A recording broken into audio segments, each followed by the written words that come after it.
Yeah, close it. Let's just see what that does. It's okay, but it may get better if you close them. Oh gosh, yeah, that's even better. Yeah, that'll frame you up nice. Okay, we are on the air, people. Let's do the things we have to do by moving down the sound on the music.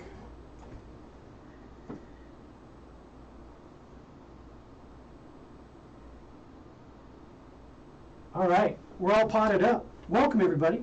Good day, good day. I've got I don't know what, I think I'm good. I think I'm good. We should be just fine. Check all the levels. Good, good, good. Okay. Once again, good morning. We're here at 11 o'clock or shortly thereafter. There was a show before us, as is typical every other Friday. We have Dr. Lynn and Dr. Sam that come in and they talk about all those wonderful things about life and wellness and health. It's good to have them in here with us today. Let me just check a couple of things. I got a little bit of feedback. I want to make sure my levels are good. Okay, yeah, there we go. That worked. So I want to start off by saying a couple things. One, congratulations. There is a new spelling bee champion, the first African-American female to win the spelling bee. And she spelled a word that I would have been totally off the mark. The word was Mariah. I'm thinking like Mariah Carey, right? No, wrong.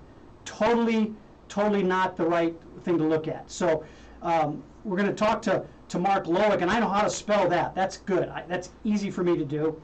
And we're going to talk a little bit about hemp versus flower. That's the general term. But we're going to talk about CBD and the differences that there are within that term of cannabinoid, CBD, and the various versions of that. A few weeks ago we talked about it from the standpoint of the science of it, but we're going to talk about it from the business of it. Maybe a little science, but we're going to talk about the business of it. But our theme is CBD challenge, hemp versus flower.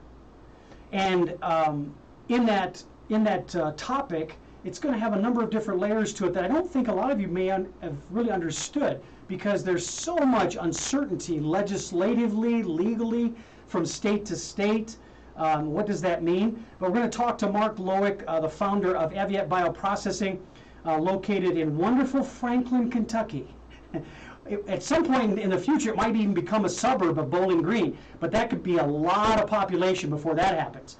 But Franklin, Kentucky, just a bit southwest of Bowling Green, Kentucky.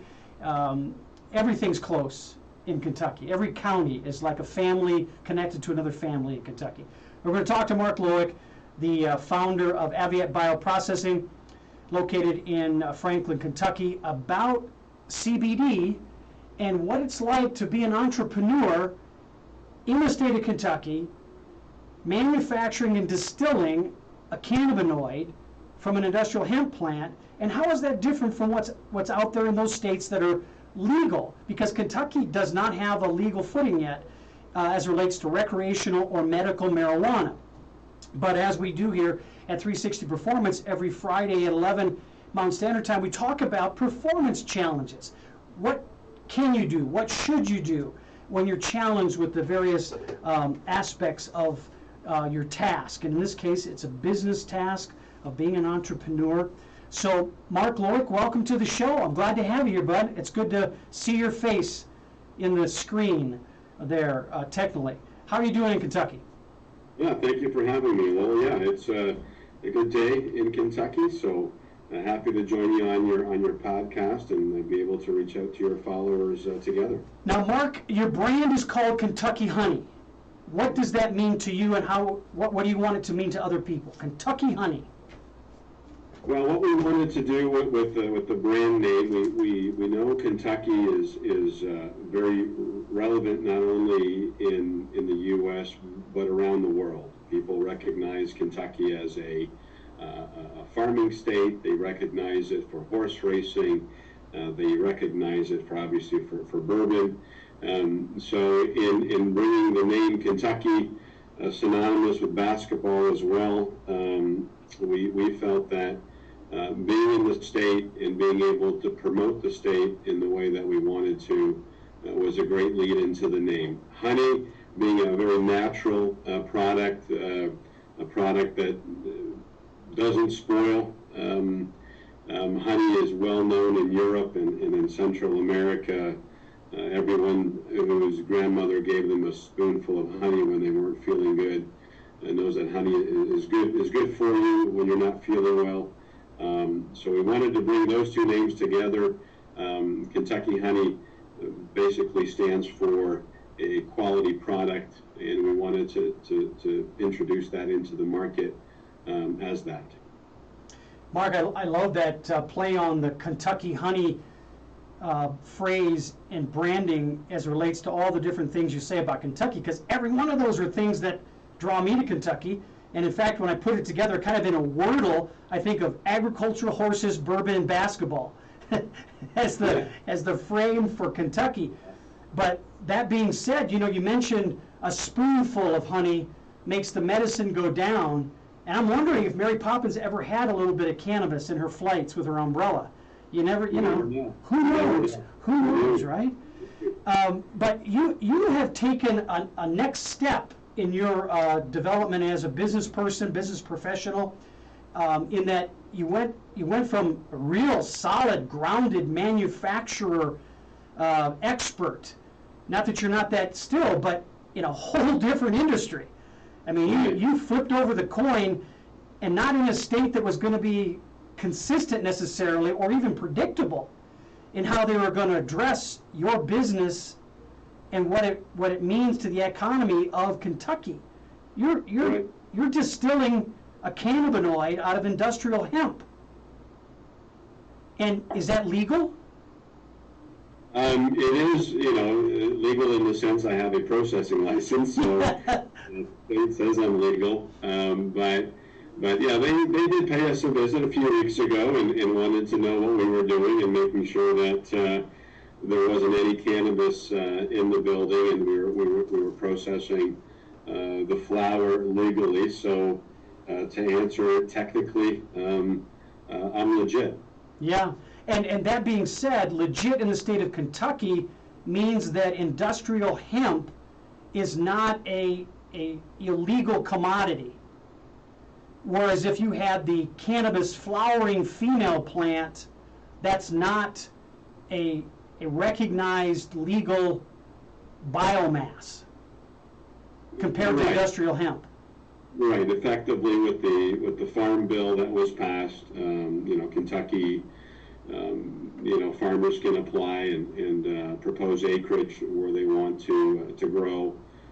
That's filed with the state, and then they get approval to grow the acreage that they propose. So, and the flower, the hemp, the industrial hemp, as you've mentioned, yeah, is a new crop. We know that tobacco is on the decline in the state. I think farmers are looking for another crop. I think they can calculate their income when it comes to corn and soy and other products here in Kentucky.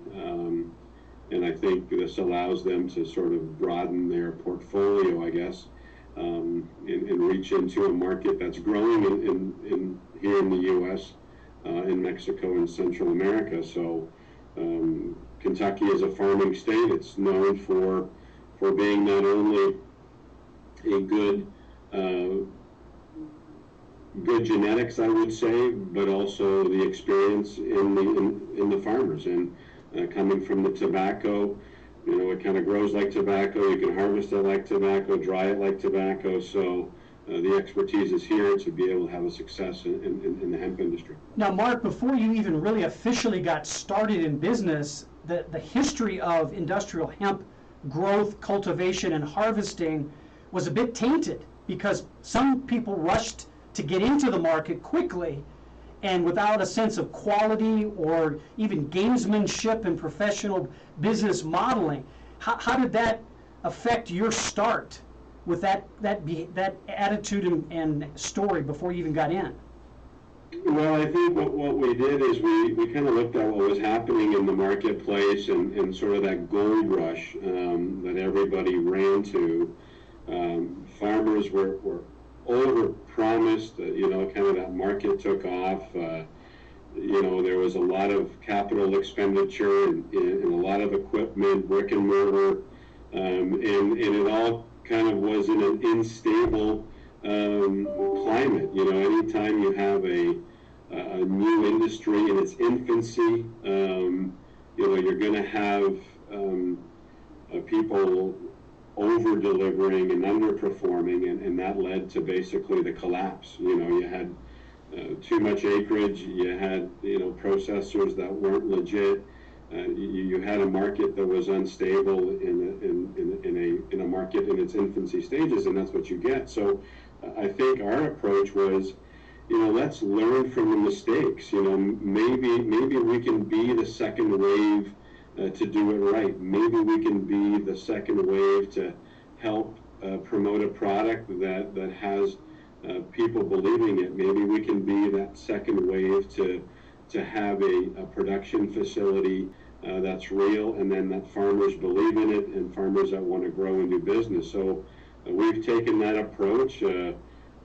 Obviously being at the bottom of the market, it can only go up, and so we've sized ourselves that way, in making sure that we have the technology and the relationships with the farmers. So far it's working. The proof is in the pudding. We'll see how the balance of the year shakes out, but that's been our approach. Well, my first real strong question for you is about relationships and actually identifying what are the top priorities that you needed to consider in starting your cannabis manufacturing business in Kentucky. And I mentioned relationships because you connected with some pretty strong foundational people in the state of Kentucky in the agribusiness sector to get started. Yeah, it was, so, we've moved from Canada about 8 years ago, so I'm not a Kentuckian, but I think I'm getting there, in that sense. It started out with Simpson County, knew the economic development people there very well, and I think we found a great facility that was sized for what we wanted to do, and have the support of the locals there, which was great. And then we were able to tie into a gentleman, locally farmer, I think third generation, a geneticist, which is fantastic.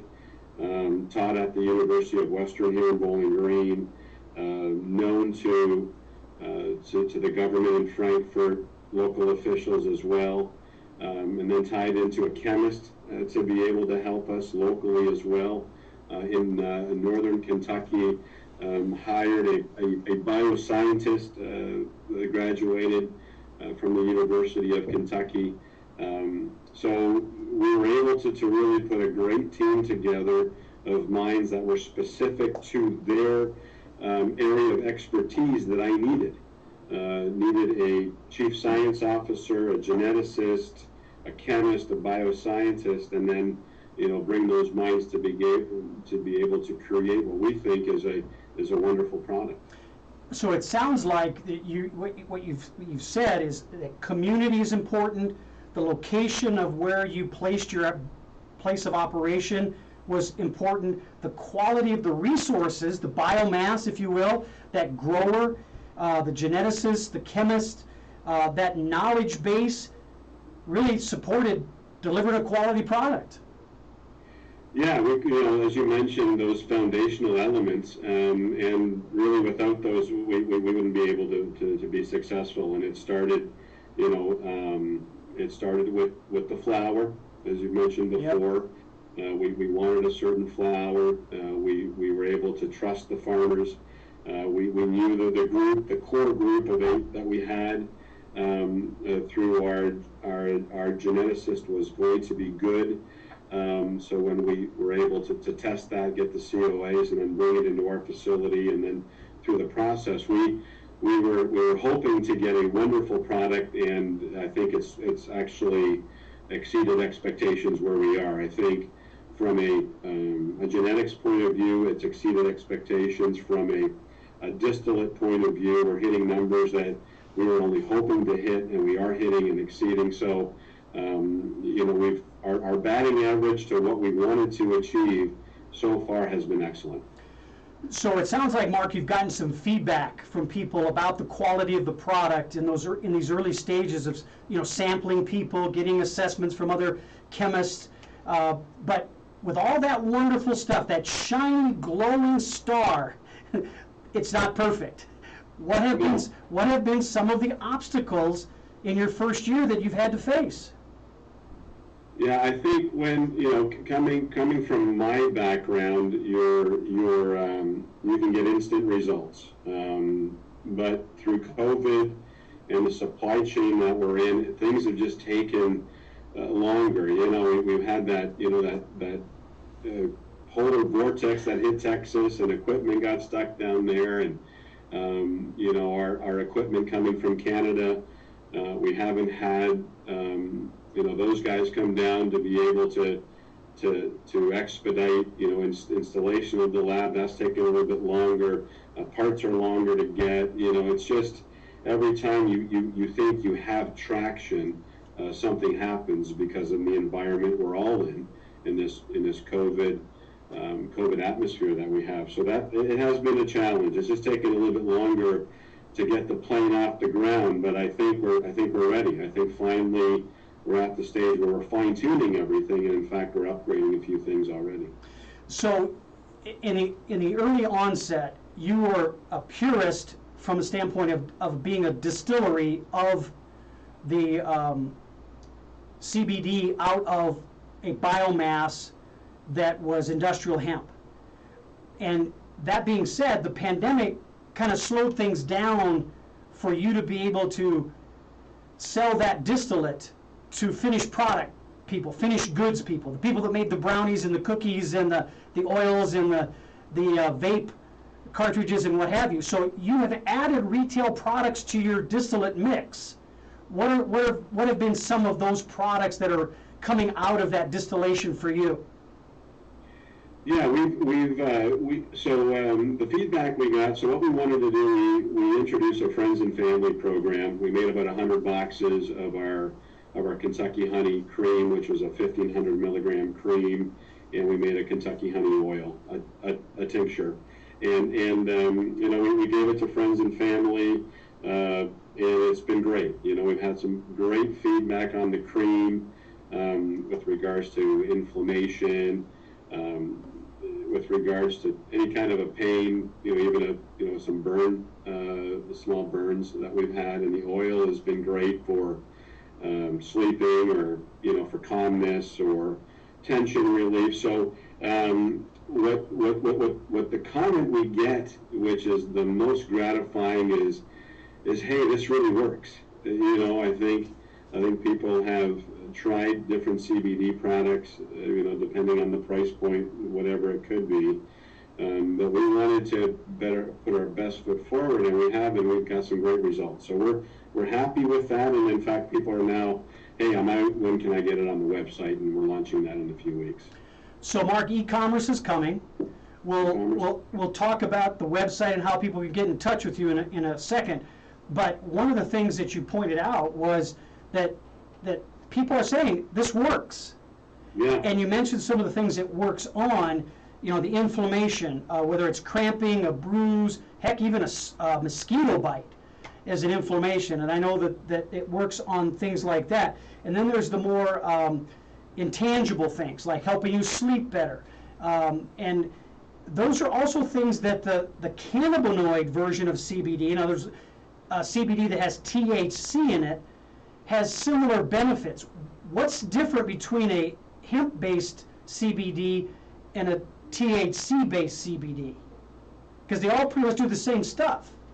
Yeah, so we've got a little bit of THC. The legal limit. We're not THC free. So we get the question from teachers, obviously, and depending where you work, your place of employment, a prolonged use of our product, you might have trace elements of it. So as far as the difference, obviously you're not going to get that psychoactive approach to our product.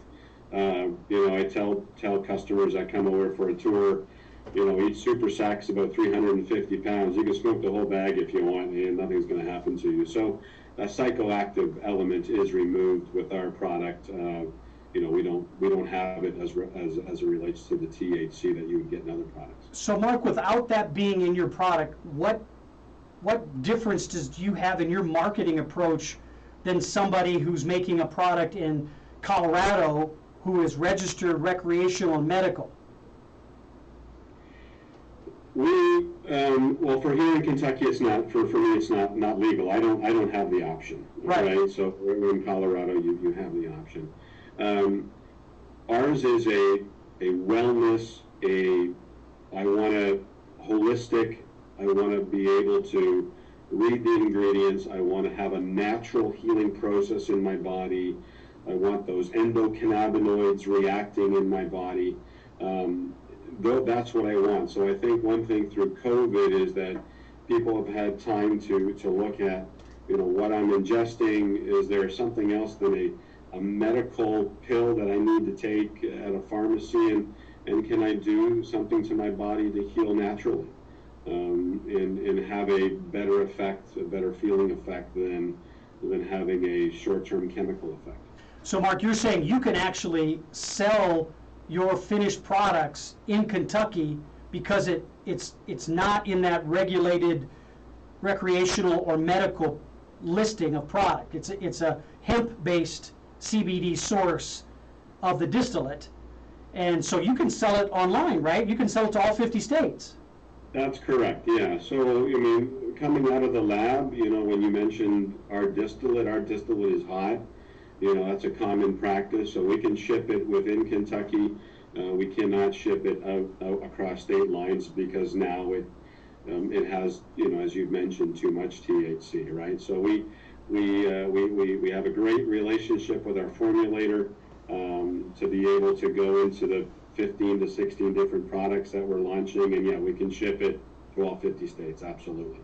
So you mentioned a minute ago when you listed out some of the products about a burn relief. So you have a version of the CBD lotion that can be used as a soothing lotion for sunburn or burns of various degrees?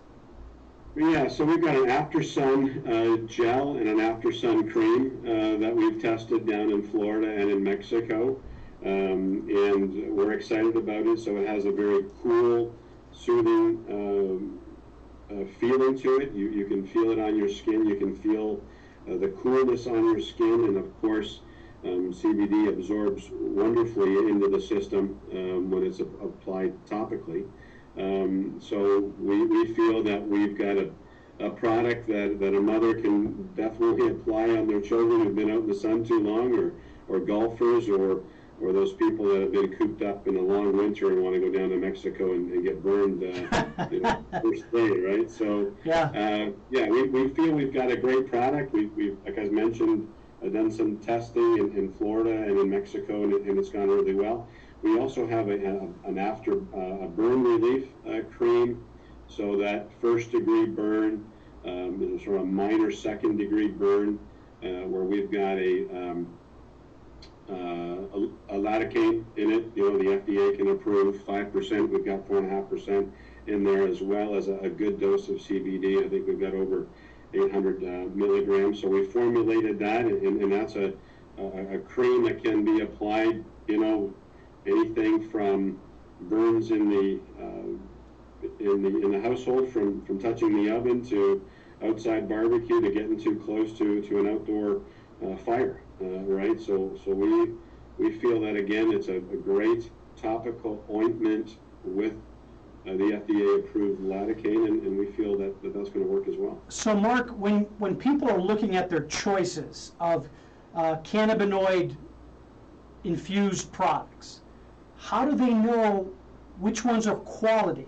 Because like in the state of Kentucky, there's no real statute or legislative guidelines for quality.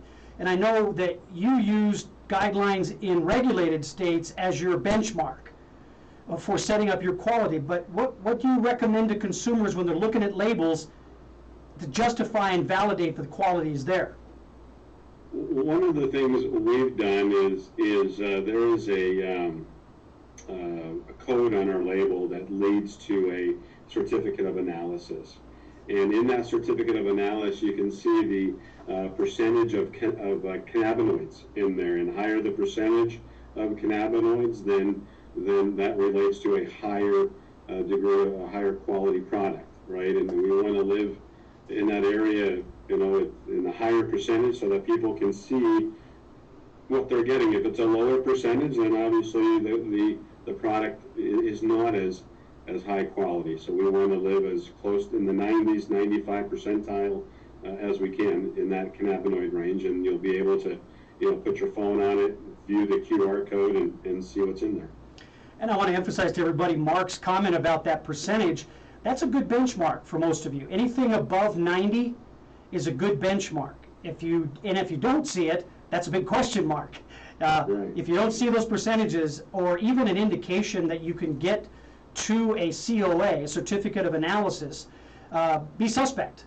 That's somebody who's trying to, you know, as Mark said earlier, go rush it in. You know, jump into the window, not be worried about quality. They just want to be present and see if they can cash in on some quick dollars. This is a long-term industry, as is known by the states that are already regulated. Many of them are coming into their 15th year being in the cannabinoid business.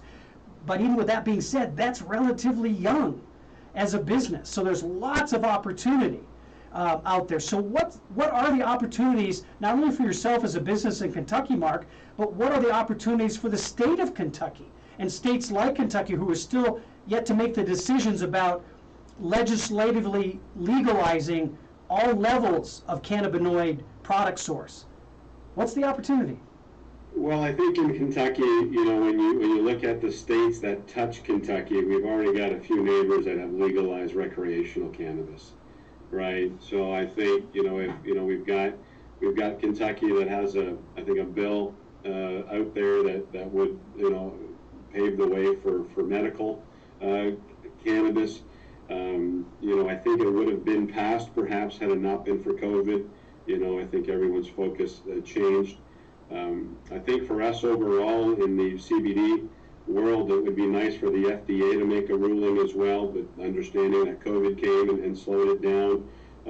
But I think cannabis being very much accepted in the U.S., and you've got comments from our current president as well, trying to get it legalized as well. So I think, you know, I think it's just time. I think there's too much revenue out there for the state, and you know, you've got people in western Kentucky going into Illinois, getting their products that they need and coming home and enjoying them over the weekend, and that's revenue leaving the state, right? So you can say it's probably that same example for the casinos, right? You've got all that revenue leaving on the weekend and going somewhere else. Mark, are you, in addition to the revenue benefits that can come to the state like Kentucky and Tennessee and others that haven't yet quite put it into a legislative givens in the state, is there therapeutic benefits that consumers are telling you about, that they say, hey, I really rely on this to help me get to sleep. I really rely on this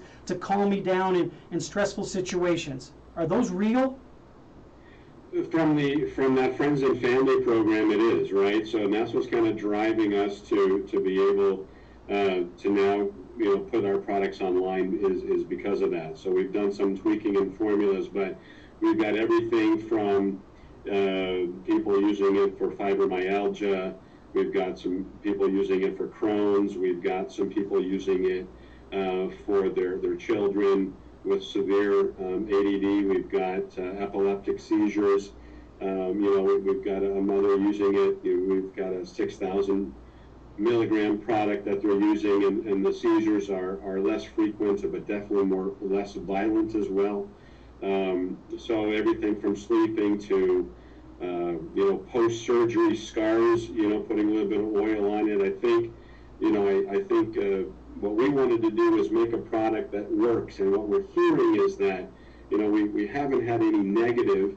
You know, we always ask, well, how many days have you used it for? It takes your body a little bit to get accustomed to it, but we are having great feedback on a lot of different rheumatoid arthritis as well. So we're very optimistic that we have a product that works, and maybe we are that second wave to be able to pave, that we have a quality product. I mean, we promote it as a quality. We want to be the gold standard, the benchmark that people live up to. And if they get a product and they don't see our Kentucky Honey logo on it, maybe they won't buy it because it doesn't have Kentucky Honey on it. I'm going to pause for a minute. We're going to get back to Mark about the quality and how he differentiates his CBD product from others in the marketplace.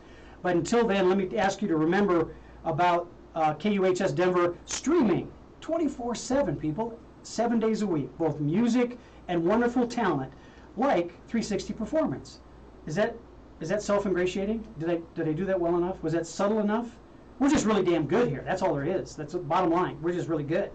And we're good because we bring great guests like Mark Lowick and his thoughts about his business and the challenges he's been facing in bringing an entrepreneurial spirit to the state of Kentucky as they distill CBD products from industrial hemp and differentiating themselves from the competition. So that's my question, Mark.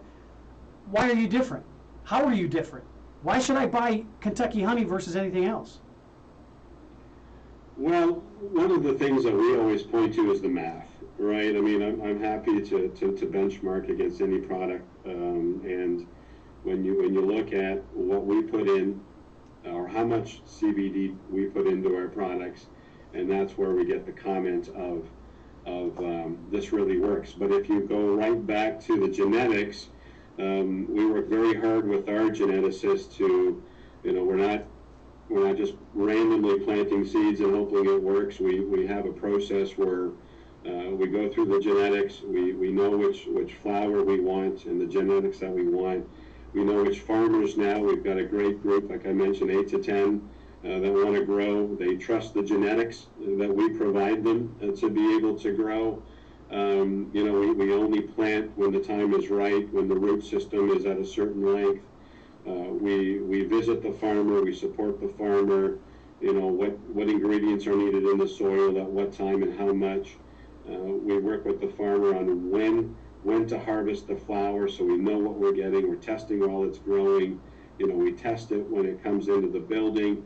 We have a certain size that we want to grind, and of course we have a great partner in the lab and the equipment. The equipment came from Canada.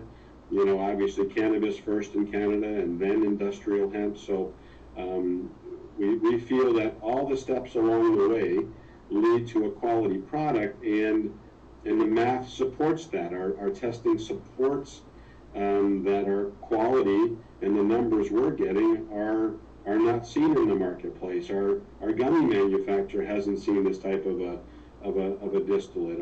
Our tincture manufacturer, our cream manufacturer, our honey stick manufacturer, everything that we have points to, wow, we haven't seen this before.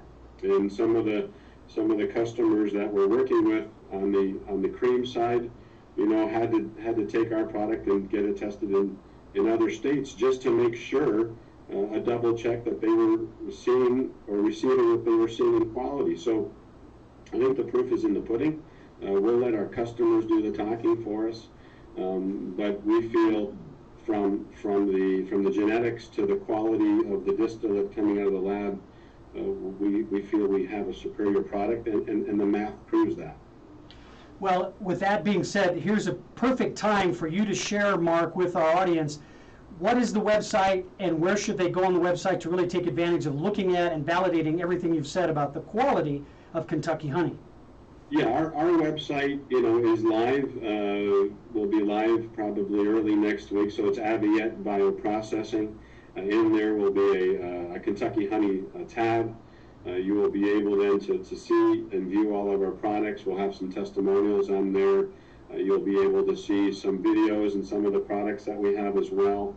So again, the website's in its infancy stage, but being able to look at it is fine. And then I think activity to be able to purchase product will probably be in the next 2 weeks. So that is Aviette, AVIETTE, bioprocessing.com. Correct. All one large set of vowels and consonants. So once again, Aviette, AVIETTE, bio, BIO, processing. PROCESSING.com. I felt I had to spell it out because, you know, we had the spelling bee this week. The champion. You know, had to practice my enunciation of all those wonderful letters for avietbioprocessing.com. Now, Kentucky honey is really what you want to focus on because that's the brand label. That is something, when you look at the website, you're going to see the Kentucky honey logo, which is very impressive. And I like the fact, Mark, that you've carried the color of Kentucky into your packaging. That University of Kentucky blue in the bottling and the packaging, I really like the look of that. So when you like the full circle, as Mark has described, about the operation, the business, the structuring of it, and how it's differentiated from any others that are out there, when you look at the Kentucky honey logo, you know that you've got all the right people and processes in place to deliver the impact of quality product to satisfy whether it's sleep, burns you want to protect, cramping in your muscles, or you just want to relax. Kentucky honey is something you want to take a look at. That's correct. So with that being said, Mark, what does the future hold? Where do you want to take this? Well, in our model, we would love to have already a ruling from the FDA. That would be wonderful. We would then be able to sell bulk distillate to pet food manufacturers, food.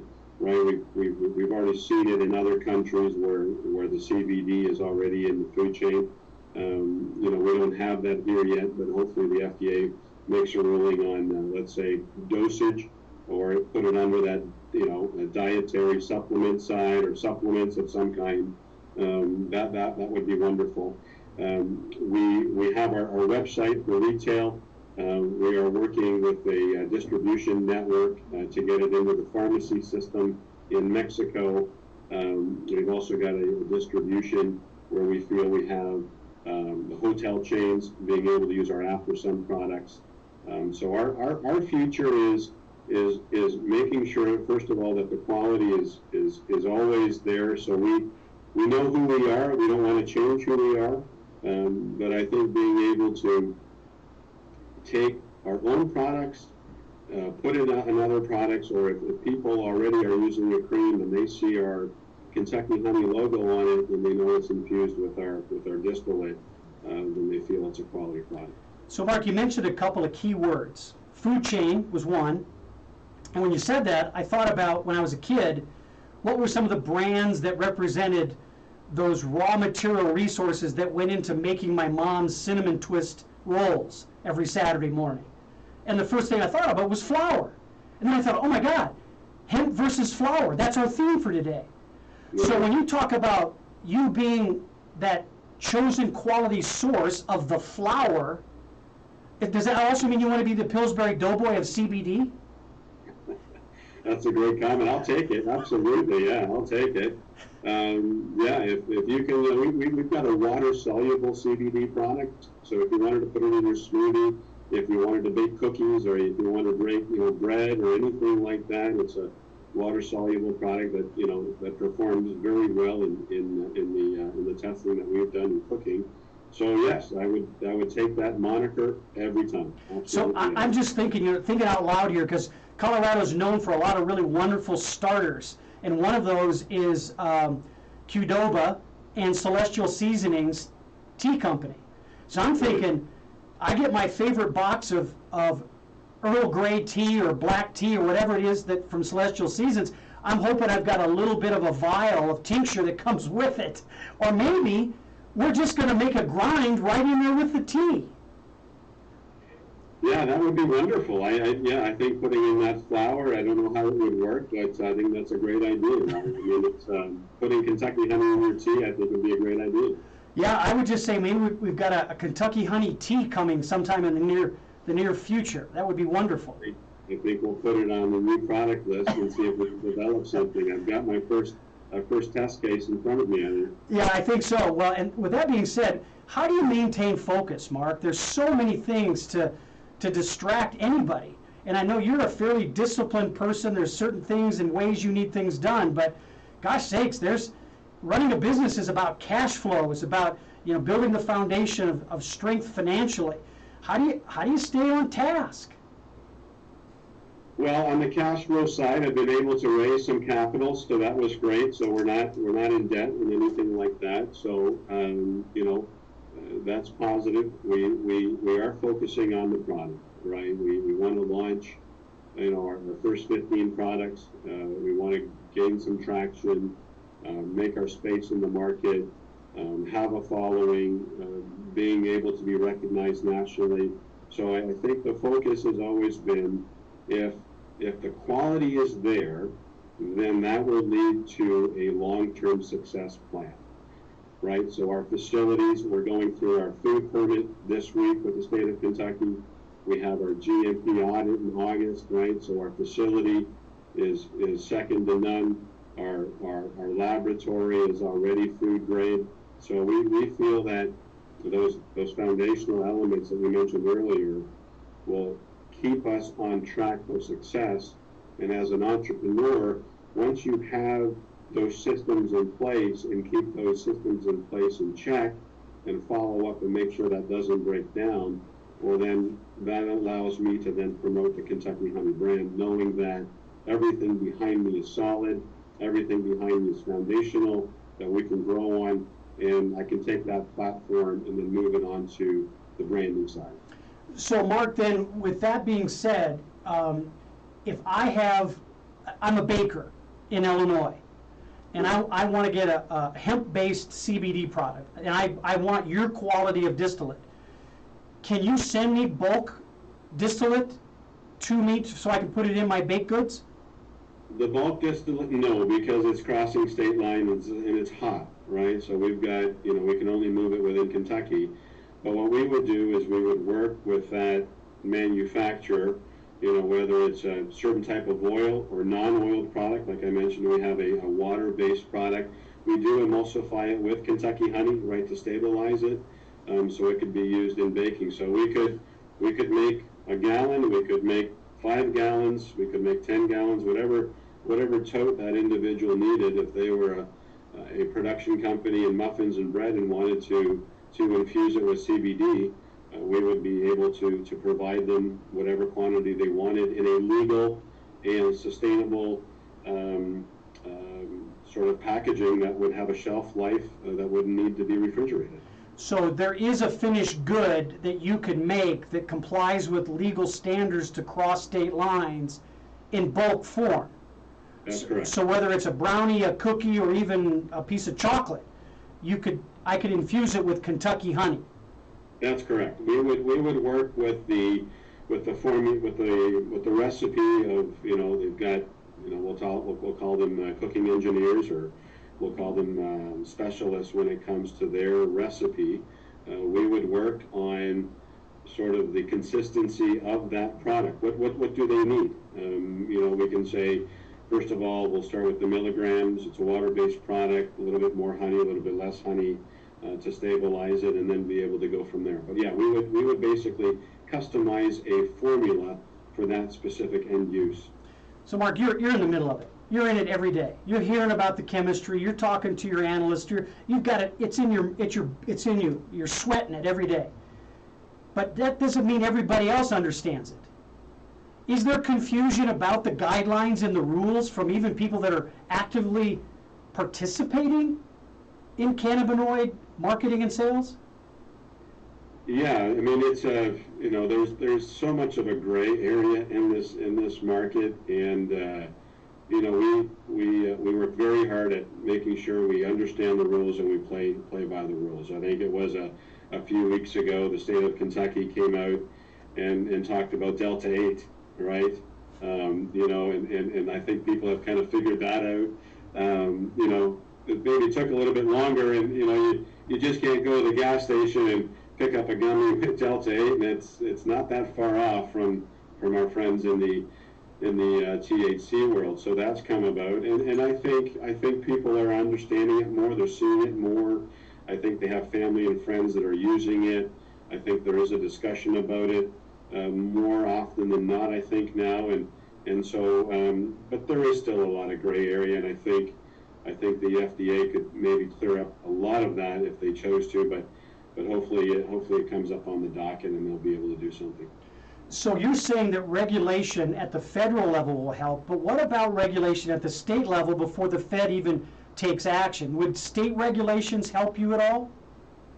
And we have, right? We've got rules and regulations to be a processor. There's rules and regulations to be a farmer, right? So to be able to be in that industrial hemp world. So there is, but I think, it's in its infancy stages. And when there's a new industry in its infancy stage, there are always more questions than answers, right? So, and it's just the world that I live in.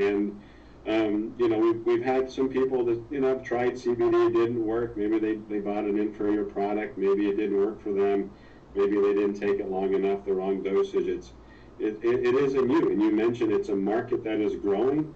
And when it's in its infancy stages, you have a lot of people that'll take advantage of that. And we're coming at it from a different end. Short-term plays are like that. You want to get your money in and out, and that's fine. But we don't take that approach. We're in it for the long term. We want to be sustainable. We want to be a name brand that's recognized in the U.S. and in Central America and in Europe, right? I mean, we have the advantage of having Kentucky honey, right? So why not promote that? And if people recognize it as a great product, then I think we'll have long-term success. It's not a short-term play for us.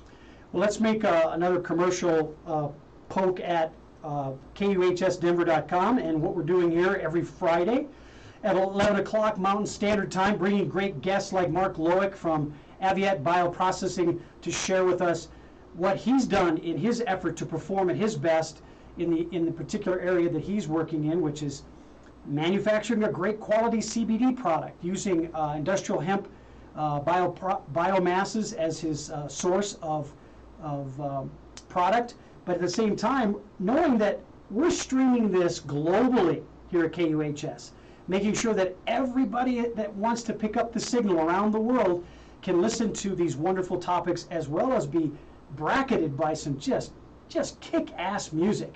Everything from the country licks all the way to the hip-hop and everything in between. Before we came on the air, you had a little bit of Michael Jackson as a taste of what we do here at KUHS. I think it's the best blend of streaming audio entertainment that you can get. So thanks to the crew here at KUHS for letting us have the opportunity to do that. I'm very grateful for that opportunity. And as I say that, we're getting close to closing out the show today, so I'm going to ask Mark to share with me, what are you grateful for? What's the gratitude in your world these days? I think when it comes to the technical side, I've got great support out of Canada. I mean, the guys that I work with in the lab, we're working on upgrades already, making it even more efficient and be able to maybe produce a better product. So I'm grateful for that. I've got a great support from my friends here in Kentucky that have supported me financially or supported me through the products. I've got a great team that believe in what we're doing. They only want success because they see it, they feel it, they hear it as well. So from Travis to Chelsea, to our friends on the formulation side, Evan and the group there, we've got a great team. So I'm very blessed to have the success I've had already. But knowing that we're doing it the right way that leads to a long-term success, I think is going to be the most gratifying thing. And I think what I see is that people are coming up to me and saying, you could be the guy that's actually doing this right.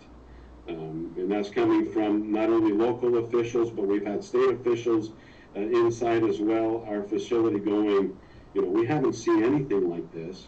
And looking at the equipment and how you're doing it, you have the better mousetrap. Perhaps that this is going to work, and they believe it. So having people from within the industry acknowledge that, then I think I'm on the right path, and I think that's a great feeling, walking into the plant every day. Well, I'm glad you said that, Mark, because it leads into the gratitude that I have for me.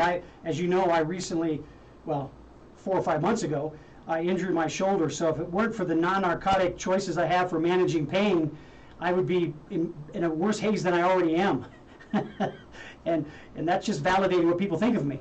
But cannabinoids, and whether they be industrial hemp-based from Kentucky or the cannabinoid-based products that I participate in here in Colorado, are very, very nice to have as a choice and not as an addictive choice.